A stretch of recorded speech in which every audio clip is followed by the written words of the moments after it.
आणि आश्चर्य म्हणजे जर्मनीमध्ये लिप्झिगला जर्मन ओरिएंटल रिसर्च इन्स्टिट्यूटमधनं एक पत्र आलं.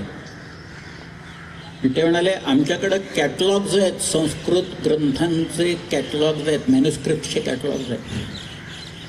ते काय तुम्ही सांगताय ना तो ग्रंथ अमुक अमुक नंबर खाली अमुक अमुक लोकेशनला सरस्वती महाल पुस्तकालय तंजावरमध्ये आहे. दिवेकर तिथं गेले आणि दिवेकरांनी सांगितल्यावर मग त्या तमिळ माणसाने अशी धूळ झटकत एक ग्रंथ काढला. ते शिवभारत, चरितम शिवराजस्य भरतस्य व भारतम असं म्हटलंय त्यांनी. ते निवासकर म्हणजे कवींद्र परमानंद गोविंद निवासकर यांनी तो रचलेला कर शिवाजीराजे जिवंत असताना रचलेला आहे. एवढंच नव्हे, शिवाजी राजांच्या सांगण्यावरून रचलेला ग्रंथ आहे. मी जे काही पराक्रम केलेत ते सांगा म्हणून.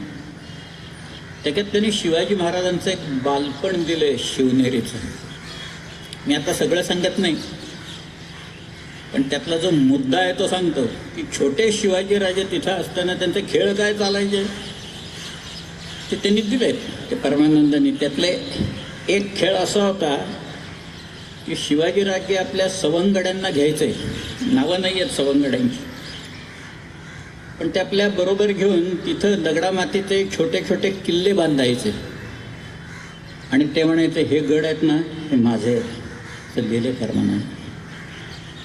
6 वर्षाचा एक मुलगा या सह्याद्रीतले हे दुर्ग माझे आहेत असं म्हणतो आणि स्वराज्य मिळवण्याच्यासाठी प्रयत्नशील राहतो, कृतिशील राहतो आणि वयाच्या 44व्या वर्षी ते स्वराज्य निर्माण करून दाखवतो. ही एक अचाट गोष्ट शिवाजी महाराजांनी इथे केली. पण लहानपणापासून हे किल्ले आहेत ना, हे किल्ले माझे आहेत.